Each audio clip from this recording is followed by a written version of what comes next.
Hello students, ಎಲ್ರಿಗೂ ಸ್ವಾಗತ. Darshu Educare ಚಾನೆಲ್ಗೆ ಎಲ್ರಿಗೂ ಸ್ವಾಗತ. ಇವತ್ತಿನ ಒಂದು ವಿಡಿಯೋದಲ್ಲಿ KCET ಆಪ್ಷನ್ ಎಂಟ್ರಿ 2024 ಯಾವಾಗ ಸ್ಟಾರ್ಟ್ ಆಗುತ್ತೆ ಅನ್ನೋ ಮಾಹಿತಿನ ನಿಮಗೆ ತಿಳಿಸ್ಕೊಡ್ತಾ ಇದ್ದೀನಿ. ಅದಕ್ಕಿಂತ ಮುಂಚೆ ಯಾರೆಲ್ಲ ಈ ಒಂದು ವಿಡಿಯೋನ ನೋಡ್ತಿದೆಯಾ ಪ್ರತಿಯೊಬ್ಬರು ಕೂಡ ಇವಾಗಲೇ ನಮ್ಮ ಒಂದು ದರ್ಶು ಎಜುಕೇರ್ ಚಾನಲ್ಗೆ ಸಬ್ಸ್ಕ್ರೈಬ್ ಮಾಡ್ಕೊಳ್ಳಿ. ಎಲ್ಲ ರೀತಿಯಾದಂಥ ಅಪ್ಡೇಟ್ಸ್ ನಿಮಗೆ ಈ ಒಂದು ಚಾನಲಲ್ಲಿ ಸಿಗ್ತಾ ಹೋಗುತ್ತೆ. ಅದಕ್ಕಾಗಿ ಇವಾಗಲೇ ಚಾನಲ್ಗೆ ಸಬ್ಸ್ಕ್ರೈಬ್ ಮಾಡ್ಕೊಳ್ಳಿ. ಹಾಗೆ ವಿಡಿಯೋಗೆ ಒಂದೇ ಒಂದು ಎಲ್ಲರೂ ಕೂಡ ಒಂದು ಲೈಕ್ನ ಮಾಡಿ.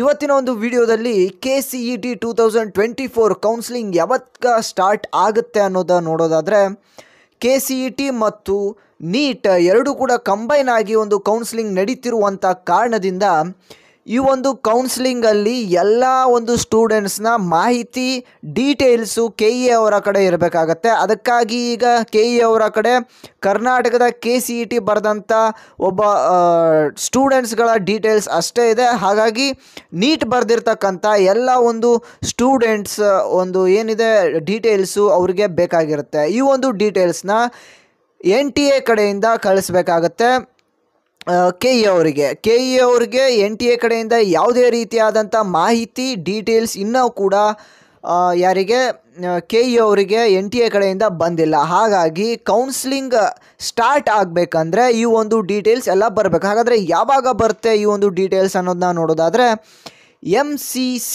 MCC ಕಡೆಯಿಂದ ಈ ಒಂದು ಅಪ್ಡೇಟು ಬಂದ ಆದ ಮೇಲೆ ಇವರು KCET ಕೌನ್ಸಿಲಿಂಗ್ನ ಸ್ಟಾರ್ಟ್ ಮಾಡ್ತಾರೆ. ಮೆಡಿಕಲ್ ಕೌನ್ಸಿಲಿಂಗ್ ಕಮಿಟಿ ಕಡೆಯಿಂದ ಜುಲೈ 6ನೇ ತಾರೀಕಿಂದ MCC ಅವರು ಒಂದು ಶೆಡ್ಯೂಲ್ನ ರಿಲೀಸ್ ಮಾಡ್ತಾರೆ. All Indian counselling medical counselling related all Indian medical counselling start ಆದ ತಕ್ಷಣ ಜುಲೈ 6ನೇ ತಾರೀಕಿಂದ ಒಂದು ಅಪ್ಡೇಟ್ ಅವರು MCC ಕಡೆಯಿಂದ ಬಿಡ್ತಾರೆ. ಈ ಒಂದು all India medical counselling start ಆಗಿ ಈ ಒಂದು ಶೆಡ್ಯೂಲ್ ಬಂದಾದ ಮೇಲೆ ನಿಮಗೆ KE ಅವರು ಒಂದು ಅಪ್ಡೇಟನ್ನು ಅಂದರೆ KE ಕೌನ್ಸಿಲಿಂಗ್ನ ಸ್ಟಾರ್ಟ್ ಮಾಡ್ತಾರೆ ಅಂತ ಹೇಳ್ಬೋದು. ಹಾಗಾಗಿ ಈ ಒಂದು ಕೌನ್ಸಿಲಿಂಗ್ ಸ್ಟಾರ್ಟ್ ಆಗಬೇಕಂದ್ರೆ ಇವೆಲ್ಲ ಪ್ರೊಸೀಜರ್ಸು ಬಾಕಿ ಇದೆ. ಎಲ್ಲ ಪ್ರೊಸೀಜರ್ಸ್ ಆದಮೇಲೆ KE ಕೌನ್ಸಿಲಿಂಗ್ ಸ್ಟಾರ್ಟ್ ಆಗುತ್ತೆ. ಹಾಗೆ NTA ಕಡೆಯಿಂದ ಈ ಒಂದು ನೀಟ್ ವಿದ್ಯಾರ್ಥಿಗಳಿಗೆ ಏನು ಡೀಟೇಲ್ಸ್ ಇದೆ ಆ ಒಂದು ಡೀಟೇಲ್ಸ್ ಬರಬೇಕು. ಹಾಗೆ ನೆಕ್ಸ್ಟ್ ಈಗ ನೋಡೋದಾದರೆ, ಈ ಒಂದು ಮಂತಲ್ಲಿ ಯಾವ ಒಂದು ಅಪ್ಡೇಟನ್ನು ಬಿಡ್ತಾರೆ KE ಕಡೆದವರು. KE ಕಡೆಯಿಂದ ಈ ಒಂದು ಮಂತಲ್ಲಿ ಏನು ಮಾಡ್ತಾರೆ ಅನ್ನೋದನ್ನ ನೋಡೋದಾದರೆ, ನಿಮಗೆ ಆಪ್ಷನ್ ಎಂಟ್ರಿಗೆ ಡಾಕ್ಯುಮೆಂಟ್ ವೆರಿಫಿಕೇಷನ್ ಸ್ಲಿಪ್ನ ಡೌನ್ಲೋಡ್ ಮಾಡ್ಕೊಳೋಕ್ಕೆ ಅವಕಾಶವನ್ನು ಕೊಡ್ತಾರೆ.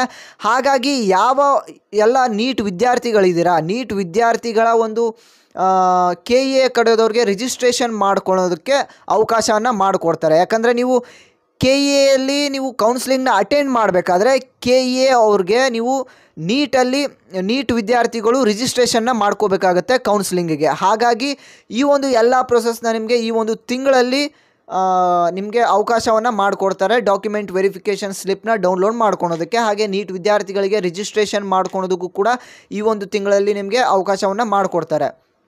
ಹಾಗಾದರೆ ಕೌನ್ಸಿಲಿಂಗ್ ಯಾವಾಗ ಸ್ಟಾರ್ಟ್ ಆಗುತ್ತೆ ಅನ್ನೋದನ್ನು ನೋಡೋದಾದರೆ, ಜುಲೈ 1st ವೀಕಲ್ಲಿ ಈ ಒಂದು ಕೌನ್ಸಿಲಿಂಗ್ ಸ್ಟಾರ್ಟ್ ಆಗುವಂಥ ಎಲ್ಲ ಚಾನ್ಸಸ್ ಇದೆ. ಹಾಗಾಗಿ ನೀವು ಅಲ್ಲಿವರೆಗೂ ಏನನ್ನು ಮಾಡಬೇಕು, ಟೈಮ್ನ ವೇಸ್ಟ್ ಮಾಡಬಾರ್ದು. ಈ ಒಂದು ಕೌನ್ಸಿಲಿಂಗ್ ಪ್ರೊಸೆಸ್ ಯಾವ ರೀತಿ ನಡೆಯುತ್ತೆ ಅನ್ನೋದ್ರ ಬಗ್ಗೆನೂ ನಾನು ವೀಡಿಯೋಸ್ನ ಮಾಡಿದ್ದೀನಿ. ನೀವು KE ರಿಲೇಟೆಡ್ಡು ಅಪ್ಡೇಟ್ಸ್ ಇದೆ, ಆ ಒಂದು ವೀಡಿಯೋಸ್ನ ನೀವು ನೋಡ್ಬೋದು, ಡಿಸ್ಕ್ರಿಪ್ಷನಲ್ಲಿ ಕೂಡ ಕೊಟ್ಟಿರ್ತೀನಿ. ಹಾಗೆ ನೀವು ನಮ್ಮ ಒಂದು ಟೆಲಿಗ್ರಾಮ್ ಚಾನಲ್ ಲಿಂಕ್ನ ನಾನು ಡಿಸ್ಕ್ರಿಪ್ಷನಲ್ಲಿ ಕೊಟ್ಟಿರ್ತೀನಿ. ಇವಾಗಲೇ ಹೋಗಿ ಜಾಯ್ನ್ ಆಗಿ ಅದರಲ್ಲಿ ಯಾವ ಒಂದು ಕಾಲೇಜಸ್ ಲಿಸ್ಟ್ನ ನಾನು ನಿಮಗೆ ಒಂದು PDF ಸೆಂಡ್ ಮಾಡಿರ್ತೀನಿ. ಅದರಲ್ಲಿ ನೀವು ಯಾವ್ಯಾವ ಕಾಲೇಜಸ್, ಇಂಜಿನಿಯರಿಂಗ್ ಕಾಲೇಜಸ್ ಇದೆ ಅಂತ ಎಲ್ಲನೂ ಕೂಡ ಅದರಲ್ಲಿ ನಿಮಗೆ ಸಿಗುತ್ತೆ. ಹಾಗಾಗಿ ಇವಾಗಲೇ ನಮ್ಮ ಒಂದು ಟೆಲಿಗ್ರಾಮ್ ಲಿಂಕ್ನ ನಾನು ಡಿಸ್ಕ್ರಿಪ್ಷನಲ್ಲಿ ಕೊಟ್ಟಿರ್ತೀನಿ, ಇವಾಗಲೇ ಹೋಗಿ ಜಾಯ್ನ್ ಆಗಿ. ಹಾಗೆ ಜುಲೈ 1st ವೀಕ್ನಲ್ಲಿ ನಿಮಗೆ KCET ಕೌನ್ಸಿಲಿಂಗ್ ಸ್ಟಾರ್ಟ್ ಆಗ್ಬೋದು. ಆದ್ದರಿಂದ ಟೈಮ್ ವೇಸ್ಟ್ ಮಾಡೋಕ್ಕೆ ಹೋಗಬೇಡಿ, ಇವಾಗಲೇ ಅದರ ಒಂದು ಮಾಹಿತಿಗಳನ್ನ ತಿಳ್ಕೊಳ್ಳಿ, ಡಾಕ್ಯುಮೆಂಟ್ಸ್ನೆಲ್ಲನೂ ರೆಡಿ ಮಾಡಿಟ್ಕೊಳ್ಳಿ. ಹಾಗೆ ಟೈಮ್ ವೇಸ್ಟ್ ಮಾಡೋಕ್ಕೆ ಹೋಗಬೇಡಿ. ನಾನು ನಿಮಗೆ ಪ್ರತಿಯೊಂದು ಅಪ್ಡೇಟ್ಸ್ನ ಈ ಒಂದು ಚಾನಲ್ಲಿ ಬಿಡ್ತಾ ಇರ್ತೇನೆ. ಹಾಗಾಗಿ ಇವಾಗಲೇ ಚಾನಲ್ಗೆ ಸಬ್ಸ್ಕ್ರೈಬ್ ಮಾಡ್ಕೊಳ್ಳಿ, ವಿಡಿಯೋಗೆ ಒಂದೇ ಒಂದು ಲೈಕ್ನ ಮಾಡಿ. ನಾನು ಮತ್ತೆ ಮುಂದಿನ ಒಂದು ವಿಡಿಯೋದಲ್ಲಿ ಮತ್ತೆ ಹೊಸ ಅಪ್ಡೇಟ್ ಜೊತೆಗೆ ಸಿಗ್ತೀನಿ. Students, take care.